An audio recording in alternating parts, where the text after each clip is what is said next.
Oke teman-teman, kali ini kita nggak akan langsung ke inti pembahasannya, tapi saya mau bawa teman-teman untuk bercerita terlebih dahulu ya. Tadi pagi saya ngontrol kebun pisang ya teman-teman, kebun pisang usuk, dan alhamdulillah kebun pisang saya itu sudah banyak yang mengeluarkan jantungnya mekar, jadi tinggal menunggu proses penuaan tiba ya teman-teman. Kalau sudah tua baru kita panen. Dan alhamdulillah lagi momen bulan Ramadan itu sudah dekat ya, karena pada saat itulah harga pisang usuk mulai naik teman-teman, dan sekarang pun sudah menginjak harga 5.000 per kilo, cukup lumayan teman-teman ya. Dan target saya pertandaan itu targetnya 15 kilo teman-teman, dalam belas sudah melebihi dari 15 kilo ya teman-teman. Oke, sekarang saya akan perlihatkan catatan sementara hasil panen pisang usuk saya. Oke teman-teman, ini dia catatan sementara hasil panen pisang usuk saya ya. Mohon maaf jika video seperti ini ya, karena saya lagi di kebun. Jadi untuk panen pertama itu jatuh pada tanggal 8 Desember 2024. Coba kita hitung dulu tandanannya ya. Jadi di sini tuh 1 2 3 4 5 6 7 8 9 10 11 12 13 14 15 16 17 18 19 20 21. Oh sorry, 22 ya teman-teman. Ini lokasi di kidul 1 dikali 1 berarti 22 tandan ya yang saya panen. Oke, mungkin ini kita hapus dulu.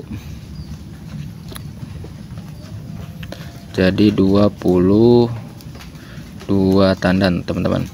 Oke, sekarang jadi untuk total timbangannya itu sudah saya totalkannya supaya mempercepat waktunya. 363 dibagi 22 teman-teman ya. Jadi total timbangan yang saya dapat itu 360 sorry berapa, 363 ya, 363 kilo dibagi 22 tandan. Oke, jatuhnya itu 16,5 ya. Kita bulatkan saja menjadi 16 kilo per tandan. 16 dikali 5.000, mudah-mudahan harganya masih bertahan di 5.000. Jadi jatuhnya itu 80.000 per tandan teman-teman. Cukup lumayan ya kalau misalkan harganya itu bisa bertahan di 5.000. Oke teman-teman, itu dia catatan sementara hasil dari panen pisang usuk saya. Nah sekarang kita langsung masuk ke pembahasan pisang muli ya teman-teman. Jadi harga pisang muli saat ini turun sampai ke 2.500 per kilo teman-teman, per kilo ya. Kalau misalkan harga 2.500 itu kita untung apa rugi gitu teman-teman. Jadi tidak ada jawaban yang pasti, karena kenapa, tergantung dari perawatannya juga. Kalau misalkan si pisangnya itu kita culbur gitu ya, nggak kita rawat, pokoknya nggak kita keluarin modal lah. Jadi kebun pisang itu kita tahunya panen aja ya, mungkin bisa untung ya teman-teman, mungkin, tapi nggak tahu ada yang napung apa enggak ya kalau misalkan pisangnya jelek gitu, karena enggak kita rawat atau kurangnya perawatan. Jadi yang namanya usaha ya, jadi kita tuh belajar usaha di bidang budidaya pisang. Jadi jangan hanya fokus ke perawatannya saja, tapi coba kita belajar juga cara menjualnya itu seperti apa. Tapi tidak luput dari kualitas pisang kita juga ya teman-teman, supaya kita mudah untuk memasarkan buah pisang kita. Dan ada beberapa yang akan saya bahas di video kali ini. Jadi coba teman-teman siapkan dulu kopi dan kuota kalian, karena durasinya akan sedikit lebih panjang ya teman-teman, dan tentunya membosankan. Oke gaskeun. Oke, untuk yang pertama, kemana kita harus menjual hasil panen pisang kita? Apakah ke kios ataukah ke pengepul? Terus yang kedua, apa yang harus kita lakukan pada saat kondisi harga pisang muli itu sedang turun? Dan yang ketiga, bagaimana cara kita mengatur pengeluaran pada saat harga pisang itu sedang turun? Dan yang keempat, cara meminimalisir modal pada saat harga pisang sedang turun tapi hasilnya masih tetap bagus. Ya cukup sulit juga ya. Kita harus menjaga kualitas pisang kita pada saat harga sedang turun teman-teman. Dan yang kelima, menjaga kualitas buah pisang kita. Oke, sekarang kita bahas dari yang pertama terlebih dahulu. Kemana sih kita harus menjual hasil panen pisang kita? Apakah ke kios ataukah ke pengepul? Saran dari saya, keduanya itu harus kita isi ya teman-teman. Jangan sampai hanya bergantung pada satu pengepul ataupun satu kios saja ya teman-teman.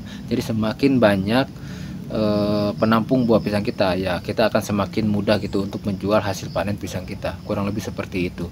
Namun pengaturannya atau tata cara penjualannya yang harus kita atur ya teman-teman. Jadi kita hitung dulu ada berapa pohon pisang yang belum kita panen. Kalau misalkan jumlah pohonnya itu masih banyak yang belum kita panen, lebih baik kita menjual ke pengepul teman-teman. Jadi perbanyak menjualnya itu ke pengepul, jangan ke kios yang ada di pasar. Karena kenapa? Mungkin teman-teman itu sudah tahulah ya kenapa saya menyarankan untuk mendahulukan ke pengepul daripada ke kios yang ada di pasar. Atau supaya nggak jadi pertanyaannya buat teman-teman, coba saya jelaskan di sini saja kenapa saya lebih mendahulukan ke pengepul ya teman-teman. Yang pertama saya hitung dulu ada berapa jumlah pohon pisang kita, atau minimal kita kira-kira saja teman-teman, berapa jumlah pohon pisang kita yang belum kita panen. Kalau misalkan jumlahnya itu masih banyak, kita coba dahulukan ke pengepul. Karena kenapa? Karena daya tampung pengepul itu lebih banyak daripada kios yang ada di pasar teman-teman. Karena sepengalaman saya, kios yang ada di pasar itu maksimal itu 1 kintal untuk 1 kali pengiriman. Nah kalau pengepul bisa lebih dari 2 kintal 3 kintal, nah kurang lebih seperti itu. Tapi kalau sebaliknya teman-teman, kalau misalkan jumlah pohon pisang kita itu sudah banyak yang dipanen, coba kita dahulukan ke kios yang ada di pasar terlebih dahulu. Karena kenapa? Harganya lebih tinggi daripada pengepul teman-teman. Kan jumlah pohon pisang kita itu sudah banyak yang dipanen nih, ya udah berarti tinggal sedikit lagi nih pisang kita yang belum dipanen. Ya udah kita jual saja ke kios yang ada di pasar, karena harga jualnya bukan harga, jadi si nampungnya itu harganya itu lebih tinggi daripada pengepul. Jadi cara ini yang sedang saya lakukan sekarang ya teman-teman, karena pisang muli saya ini banyak yang sudah dipanen, jadi tinggal sedikit lagi nih jumlah pohon atau jumlah pisang yang belum saya panen. Jadi saya lebih mengutamakan ke pengepul karena harga tampung kios yang ada di pasar itu harganya itu 3.000 sampai dengan 4.000, tapi kalau pengepul cuma 2.500 per kilo. Oke, dan untuk cara yang kedua, apa yang harus kita lakukan pada saat kondisi harga pisang kita itu sedang turun atau kondisi harga sedang turun teman-teman? Tetap jaga kualitas pisang kita, karena saya yakin ya teman-teman, meskipun harganya turun, pengepul ataupun kios itu pasti masih menginginkan buah pisang yang bagus. Jadi tetap jaga kualitas pisang kita ya teman-teman, karena jika harganya turun, kemungkinan besar stok di pasar itu numpuk teman-teman, karena kurangnya pembeli. Dan pengepul ataupun pedagang itu pasti membatasi jumlah belinya. Oke, dan yang ketiga, mengatur pengeluaran pada saat harga sedang turun. Pastikan biaya operasional itu tidak membengkak. Utamakan pengeluaran yang sekiranya itu penting. Contohnya pemupukan dan penyiraman. Kurangi biaya perawatan seperti penyemprotan, pembuangan kararas, dan anakan pisang. Kenapa saya lebih mengutamakan pemupukan dan penyiraman? Jadi ibaratnya begini, jadi asumsi saya yang namanya pupuk kita berikan ke pohon pisang. Jadi ibaratnya itu si pupuk itu ya makanan si pohon pisang itu teman-teman. Kalau misalkan kita nggak kasih pupuk ya gimana gitu ya. Ya pokoknya bisa jawab sendiri ya teman-teman ya. Terus kenapa saya lebih mengutamakan penyiraman dibandingkan dengan perawatan yang lainnya? Oke, yang namanya penyiraman, coba kita lihat kebun pisang di musim kemarau. Kalau misalkan nggak kita pupuk, nggak kita siram, tapi kita kasih pupuk nih teman-teman, hasilnya gimana? Saya yakin hasilnya nggak akan maksimal teman-teman. Berbeda dengan perawatan ya, misalkan pembuangan anakan itu bisa kita lakukan sendiri teman-teman dengan cara bertahap. Mungkin sudah saya share videonya ya, bagaimana cara memangkas anakan pisang sama kita sendiri gitu teman-teman.